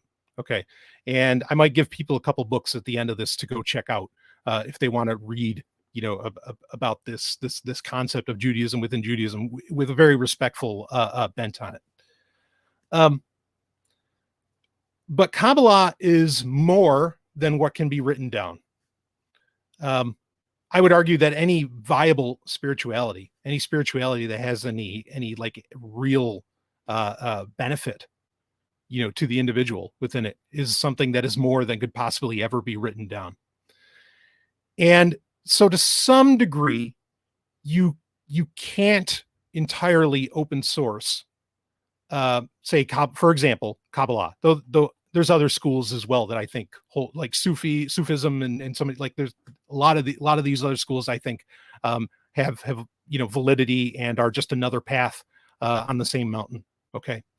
But with Kabbalah, like when the system was set up that it was only allowed to be taught really, again, by, you know, to use the George Lucasism, by a rule of two, where there was a master and apprentice, I think there was a very good reason for that. In that it's such a intimate and personal practice. And to kind of prove my point, you know, just so I'm not like just making things up. Again, one of the three things that the Mishnah said that they couldn't write down were some of the sexual practices. Well, that's a key part of Kabbalah. Even though a lot of people who would profess to be Kabbalists, like Hasidim and some others today, probably don't give a shit about that. But anyway, it's a very intimate thing. And in that, it doesn't lend itself to being taught to the masses. Okay. That doesn't mean you should exclude anybody, but it's also something that by its very nature cannot be really, I don't think can be efficaciously taught to everybody. I mean, I think there's a level at which it can be taught to everybody. And this is something I've wrestled with in my own work, in that, like, I'm telling people about Kabbalah, they're asking me about it. I also think that it's something that's genuinely viable for achieving freedom in your life, which is part of the reason that I espouse it. But also, you know, technology does, admittedly, you know, kind of to sort of disprove myself in some way, technology does democratize the ability to garner knowledge and to spread knowledge, because, you know, a podcast is a one-way street usually, right? Like it's my voice going out to however many people, you know, happen to listen to it. It's usually not interactive, or at least not with me. And so in that sense, it is kind of a very personal thing. It is almost, you know, even though it's not one-on-one, it's like 1 on 100, but in the same way, it's really one-on-one, because, you know, but then because it's a one-way street, also, it still runs into the same problem that I'm discussing, in that, you know, I can't immediately get feedback from the student, say, not to say that I'm a teacher, but I think you get my point. So ultimately what I'm saying is, like, I don't think that someone should be denied access to it. But at the same time, I don't know that when you get, especially the further you get into it, you know, when you become a level 80 paladin or something, you know, like that's not something that can be mass distributed. And it absolutely is something that cannot be written down. It's not something that can be made so readily available. My other point that I want to break in on that is, you know, I see Kabbalah, like, I consider anarchism, and I'm not the only Jewish scholar, I guess I'll say. I'm not the only Jewish scholar that would suggest this. Kabbalah, anarchism is an inherent aspect of Kabbalah. And in the same vein, like with anarchism, which, we're big on that and we're trying to make that a thing. I never expect, and you guys can correct me on this if you feel differently, and it's fine if you do. There's plenty of people I respect who feel differently about this. I don't think anarchism is something for the masses. I think anarchism itself is, if you wanted to coin a term, could almost be seen as elitist, because I think it takes a very special person to be able to be responsible for themselves and their own actions. Most people, can most people achieve that? Maybe, but like people who have already been around 50, 60 years, I don't know. Yeah, you can teach an old dog new tricks. You really can. But at the same time, I don't know. Myself, I don't see anarchism as something like the world, in my opinion, the entire planet Earth is never going to be some kind of anarchist paradise. I don't believe it. And I see no evidence for that. And most of actually other like Gustav Landauer, other Kabbalist anarchists from even 100 years ago, would say that anarchism isn't for everybody. It's only for those that that can take it effectively. What do you got, Sec? So I strongly disagree. Yeah, no, it's okay. Go for it.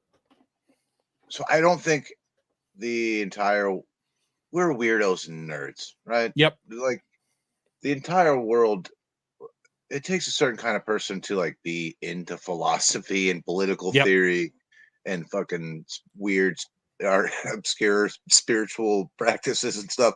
Like that's a certain kind of fucking weirdo. Yeah. No, so you're right. The entire world is never going to be philosophically anarchist. Mm-hmm. Never going to happen. It's just never going to happen. People are uninterested. Mm-hmm. However, I do think that what makes you think that currently in our current society that the world will never be, people will never be anarchists, is that people. Okay, so people act in their own. We use the term egoists because we're both fans of Stirner, but everyone's an egoist. Stirner's just describing what is. He wasn't laying out some kind of philosophy or something. Right. He's just describing what is. Everyone's an egoist. Everyone's acting in their own self-interest. Yes. Based upon basically, incentives. They're just coming up with sort of various narratives and justifications for why they're doing these things. Mm-hmm. So what you're seeing now is just people acting in their own self-interest based upon incentives. But if the incentives were different and they could, see these systems or lack of systems work better for them in their bread and butter stuff, the day-to-day, not some philosophical utopia or something like that, but just like these, and I think a stateless society would work better for most people, except for those who crave power. Yeah. So I just think that, there's the old very elitist trope that 10% of people move society and, 10% fight against it. And the other 80% just kind of go along for the ride. Yep. And that sounds like a dick thing to say, but there probably is some truth to that. I think just most people are uninterested. They just want to go about. I don't mean this in like a mean way. They just want to go about their fucking lives. They don't care about your high-minded philosophy or whatever that shit. They're trying to go play fucking ball with their kids and grill some fucking whatever at the end of the day, and just have a good time. That's what they're they live their life. That's what they're trying to do. They're not worried about your fucking nonsense. So. Yeah. I understand that, and I think that's most people. But I think that if the situation was different, I think people would just sort of yeah, no, that sounds good. They would just choose it merely out of self-interest. And I'm not saying there would be some grand anarchist movement or utopia or society or whatever, but certain things about that stateless society would benefit these people, and they would just solely yeah, that sounds good or whatever. Various like a new technology that people find that works or whatever the thing. They just go over to it. They don't go over to this new technology because they fucking believe in it. It works better for them than the old thing. So I can see it happening. That's the way I would see anarchism coming about. is not some sort of like grand shift in everyone becoming some sort of philosophical anarchist. Just that we start building these places in the cracks, and like slowly people trickle over and see. So like I just called us all nerds, right? Yep. Okay, so when me and you were kids, Brian, like nerds got pushed in the fucking lockers. Now everybody's you've made this fucking point before. Now everybody's into this shit. Yep. Do you know what I'm saying? In the span of like 20 years. Yeah. So like, it could be that 50, 100 years from now, I don't think it's going to happen in our lifetime or our children's lifetime or anything like that, but people just slowly shift over, or it becomes like more acceptable, or more people are into it, or we're just doing cool shit over here. Mm-hmm. So people just sort of slowly gravitate to the cool shit we're doing over here.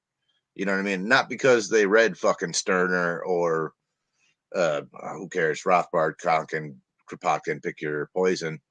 It's not because they read any of that shit. They just saw like, wow, that's some cool shit going over there. We're gonna go over there. And that's all there. I mean, that's all there is to it, really. Yeah, I think that those groups are always going to be small, like that are over here just doing the cool shit. Those kind of groups I think can thrive, but it's always going to have to be small. I hear you. I get what you're saying, and how there are like sea changes. Part of the in fact, at some point we got to do that episode about the history of libertarianism. And as the recent history, which I think is really interesting, because one of the major reasons that I think libertarianism kind of died around 2015, 2016, a lot of people want to point at, well, they all became Trump supporters. There's some truth to that, but I think another big part of it is that marijuana suddenly got legalized in many, many, many parts of the United States, and yeah, I'll piss some people. If we're going to get crucified, let's go all the way. Give me another nail here. I think. Go ahead. I think we well, I'm just going to say, I think most libertarians were just potheads. That as soon as it got legalized, they didn't give a shit anymore. Their war was won, and they're done. And in one sense, that's fine. I don't care. People can do whatever the fuck they want and think however the fuck they want. Like I really don't care. But in the other sense, that kind of speaks to the point. Like, no, just hit my pleasure button and I'll be fine. And that's part of that for me. That speaks to this overall issue, in that there are a lot of people who again couldn't handle this life. Who really, like there are just very simple things that they're going after. And as long as they get that, they're fine. Now, could the overarching structure be anarchistic that would allow for that? I suppose, but I've seen far too many cases within the libertarian movement where, okay, so part of the reason why does politics fail? Why does democracy fail? Is it because it's, two wolves and a sheep? Sure. On a logical level, that's what it's about. At the same time, I think what it's also about is it is a system that works well for sociopaths. The reason why money is a popular thing isn't because it's a great system for a medium of exchange. I mean, you could argue that it is, but it's because it allows sociopaths to have value that they don't have internally, right? Like I love the old Benjamin Franklin saying, the only people afraid of a world without money are scoundrels, because then the only value they have is what's within themselves, and they don't have any. And so I've seen it far too often where, oh yeah, we're going to practice our little, in New Hampshire, in Michigan, and wherever, we're going to practice our little anarchist society or something. And all it takes is one fucking sociopath to come in and, starts doing something. I mean, all kinds of nasty stuff, be it, sexual impropriety. And I don't mean, butt fucking. I mean, like, non-consensual stuff, because butt fucking's fine. Who just comes in and eliminates the entire system of trust that's had within, whatever size the group happens to be. So if you don't have some kind, and I don't mean ostracism. I'm not a proponent of ostracism, but if you don't have some kind of, well, to use the term like you used earlier, I mean, gatekeeping is a loaded term, but I'll rock with it. If you don't have some kind of gatekeeping, there's always going to be somebody that comes in and just wrecks the shit. And it happens in every system that humanity's ever devised. So again, I love the old Kim Stanley Robinson quote of, you can't get 5 people together without one idiot. And I think that's certainly true. And I'm not saying it's because people are necessarily unintelligent. But I always feel like anything like that, when it gets big enough, the people that can take advantage of that are going to come in. And that's part of why, I mean, so you have 2 things. One, and then that person, how do they end up staying in power? Well, they stay in whatever that power happens to look like by appeasing the masses with whatever opiate they want. And that could be religion. It doesn't have to be drugs. So I guess ultimately what I'm saying is this is, well, I'm just resetting my point on the idea that I just don't think anarchism will ever be for anyone or for everyone. And I don't even think that I don't think that an anarchist setup could even become worldwide and still like appease everybody for what they want, because someone's going to move in, and anyway, what do you got, Penguin? No, I'm really glad. I'm actually really glad the conversation went to where it goes. I don't have much to add to that. I think that's a great explanation. Because I'm not really into the mysticism, esotericism aspect, but what you're talking about now, like, yeah, I mean, I think that, if you ever have more freedom or a breakdown of structures or a breakdown of, imperial states, centralized states, some level of political decentralization, varying levels probably of political decentralization.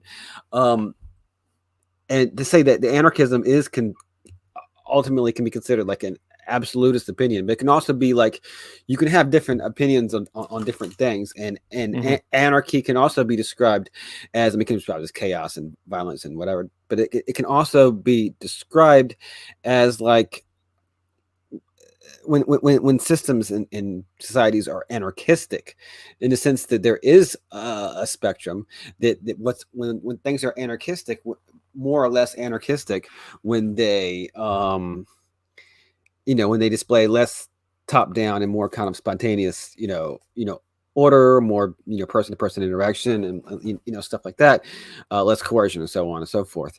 And there's, I think, a wide spectrum on that obviously, even when you have sort of a absolutist ideal that most anarchists will say is kind of the key to the whole thing.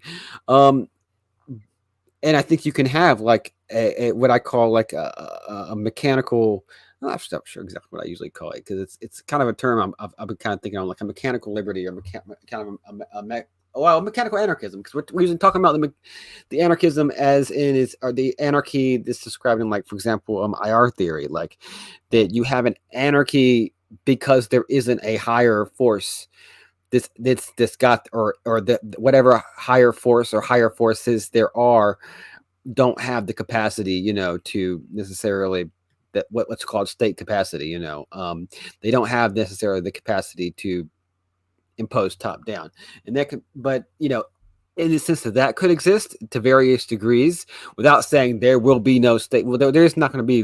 There will be absolute equality throughout the world. There will be absolutely no hierarchies. There'll be absolutely no race. Absolutely no racism. Excuse me. There will be no.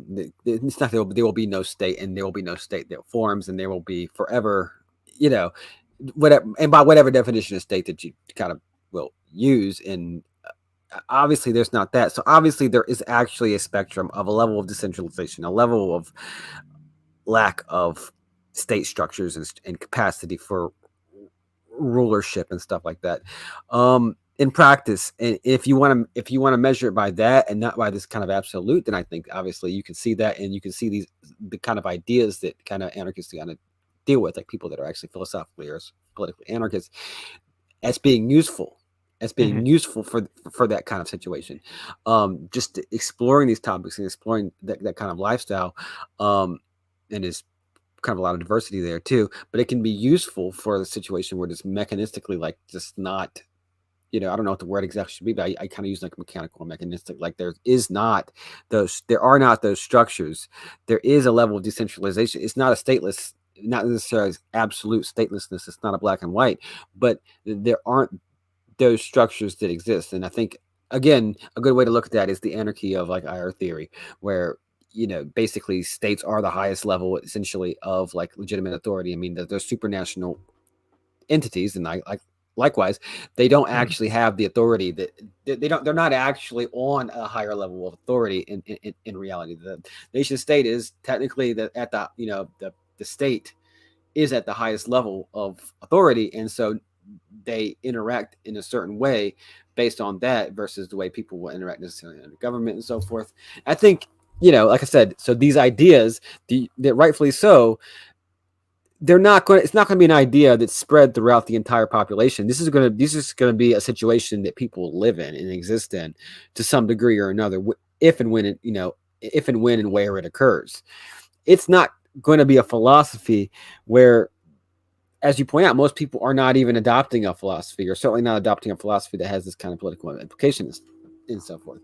So it's different to say anarchy and anarchist. It's a very different thing, I think. I mean, when you're saying I am an anarchist a la Proudhon, that's a very strong statement, and he's a man of thought and words. And when you say anarchy, that's a situation that people exist in. And that's something you can theorize on how that actually plays out, not just philosophically, but practically. But when it comes in, it's a situation that people do spontaneously figure out how to deal with. But can they be helped by, theory and ideas, and maybe actually adopting ideas that they would not have spontaneously come up with by putting those ideas in the marketplace of ideas? Absolutely. So I think there's usefulness to discuss things that are explicitly and implicitly anarchist, philosophically, but the actual situation of anarchy is a situation that kind of arrives in the physical world by like the state of affairs, which how do you get there without everybody being philosophical anarchists or so forth? I mean, that's another kind of state. But again, do you necessarily get there? Do you get there through some kind of great disaster or great, global warfare? And then hopefully not. But do you get there through having a kind of a substrate under the system where people are just kind of doing without the state because they see that as less necessary, given like where society's at, where what their capacity is, like its usefulness, I guess, in people's day-to-day lives. And I mean, you go to another place. I mean, we have a problem with the American state for certain reasons in the Western, like Western developed, fully integrated states. But go to a place like Niger or like Tajikistan or some place like that, and ask them, or even a country as developed as Iran, in many cases, ask them their opinion of like state power and what it's like to go get, you think about the DMV here, go ask them what it's like to get a permit, and just, yes, you have to deal with some bureaucracy here, and sometimes you can deal with the local government that can have some kind of mean-spirited people on the board, and you might have some local politics to deal with. Over there, like, you don't deal with a cop, you don't get a permit without jumping through some hoops. That's the world they live in, is a world of like Byzantine tyranny, not just regular, you've got to pay the chief 10% of your money tyranny. So Brian's I think that okay, well, I think that I think you get in a situation where people kind of do without the state, in kind of, really, I guess a better way to put it is the Rothbardian sense, from Anatomy of the State, where it exists not as a form of like direct tyranny. It exists because it maintains a crucial level of support from people, not because they're brainwashed and not because they have the wrong ideas about things. I mean, these are self-interested, ultimately, people, and they might have their own, ethos or like own ideas that they cling to, like nationalism and other things. But ultimately, it has the support of people for reasons. What will we do without it? What's the counterfactual? Et cetera, et cetera, et cetera. But you do also see like a more direct tyranny in places where the state offers a lot less conveniences. So if we reach a level of, I don't know, technical sophistication, I mean, I just gotta say, like, global instantaneous communication being pretty much available almost in every country at this point. I think that allows us to kind of do without Byzantine bureaucracies, Yes. whether there are in the sense of you might encounter in like Burkina Faso, or whether even the kind of stuff that you have to deal with the American state, which might be a little different in quality and quantity, and it's kind of a different aspect. But ultimately, you are dealing with a centralized authority that exists for some reasons and others, and serves some people in different ways than it serves others. Yeah, absolutely. I think that the technological infrastructure that we've created today, particularly the internet and so on, is upending a lot of legacy institutions. And I don't mean this in the corny way that like investors and VCs talk about it. I mean in a very real way where I do think that, well, first off, I think we're already in World War III right now. It's just being fought in a different infrastructure than like stopping the water system, or well, sometimes it might even do that. But anyway, so there's that, but also it is upending like the necessity and the legacy systems, even like, like the voting system or the electoral college, all these concepts that are, pillars in American democracy were made for the horse and buggy. That's the technology it was designed to work with. Okay. As to where that's not how things happen anymore. And, the cracks in that, in these legacy concepts are showing, and it's going to fall apart. And I don't think it's really going to be a very pretty time, but something else is going to come up, within that, that may work with the technological infrastructure that could survive that. I think that's going to happen.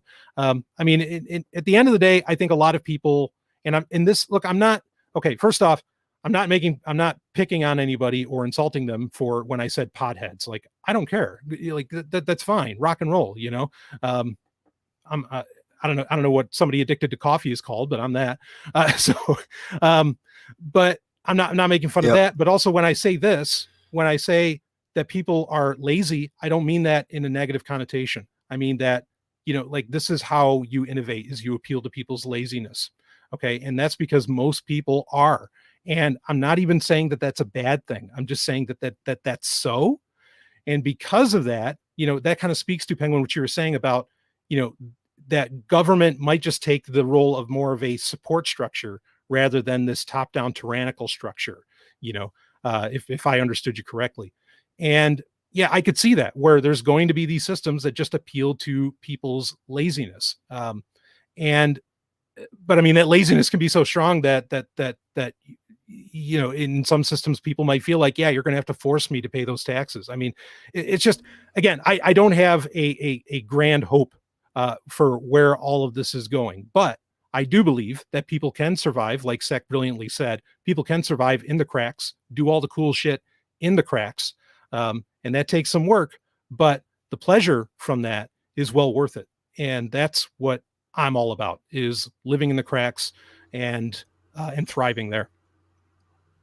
All right. Well, that's not exactly what I meant, but that's just as good of a theory as sure. That's as good of a theory as any as mine. Yeah, for sure. But yeah, I guess Brian, you got to go. Actually, I got to kind of bounce too. But that was a great convo and a great like ending for that. I think. Yeah, that was actually kind of a crazy topic, but that kind of morphed into an entirely different thing, right? I want one quick thing. Go ahead, Sec. Let me just toot our horns a little bit. Yeah. We can disagree and it's totally fine. Oh yeah. And, I think some people got the impression that you and I were saying some sort of heated argument last time, and then we disagreed again this time. But the way, and I don't want to speak for you, Brian, but the way I see these sorts of things, it's just like, these are thoughts that each person has like their own set of experiences and values and all sorts of things and preferences and whatever else. And like these thoughts and ways of doing things are optimal for me, and then you, Brian has his. Everyone's got their own way of doing things that are optimal for them. Brian's figured out what's optimal for him. There isn't the right answer. I keep saying I don't care. I do care. These are interesting things to talk about. And at the end of the day, it's just like these are. There isn't a right answer. There isn't a knowable answer, like whether it's pacifism or anarchism or speculation about the future or any of these things. So there isn't a right answer. So it doesn't do me any good to get like passionately angry that somebody feels a different way about it. It's just like, oh, well, that's the way you got it. That's interesting. Was that feedback you actually got, or kind of just commentary? No, I had a number of people describe it as an argument. And that could mean a number of different things. Yeah. But honestly, I think that's great. I want to differ with you more, Sec, in this podcast. I think that'd make for a better podcast, not a worse podcast, if we differ on things. Like that's like, if anything, we agreed too much on the earlier episodes. Yeah, no, I mean seriously, like same Brian, except like we're all kind of on the same page, except when we're not. But you know what I mean? I think that makes for a better podcast in many cases. Well, to quote Nikki Sixx, to keep this metal, to quote Nikki Sixx, without conflict, life would be pretty boring, wouldn't it? True. Yeah. But we don't have to be dicks at the same time. No, right. That's the difference. Just don't be a dick. Like that. Really, the key to freedom is just don't be a dick. You know, it's just the problem is most people can't even handle that, or in my opinion. Anyway, but just to assuage this, like, folks, understand, Sec and I, we talk on Telegram literally every day, like pretty much every day. So yeah, mostly. Yeah. If you're worried that like, oh man, these guys are at each other's throats. No. But though I do hope that in the next Into the Void, that Sec just like thrashes me on why I'm wrong about this. But but there we go. Okay. You asked for it. Bring it on. We got to talk about, I think talking about like the history of at least online libertarianism. I think that's a subject. I mean, that we can go way back if you want to. I mean, want to go to the Second English Civil War? You know, like see, I thought we were talking recent, but I've told you we've got to talk about some of that stuff, because you were talking to me about some of that stuff, like just bits and pieces, like when I first met you, and it's like we've never done that. I could have just picked up a book, of course, but I'd much rather, talk about it on the podcast. I love podcasts anyway. I love listening to podcasts, and I like making them. Hell yeah. Yeah, let's do that next time. We'll do a boring history one. That'll be good. Yeah, shake it up. Yep. All right, fellas. All right, well, everybody. Brian, thanks for coming on. Everybody listening, be excellent to each other, and peace, fellas. Peace. All right, ciao.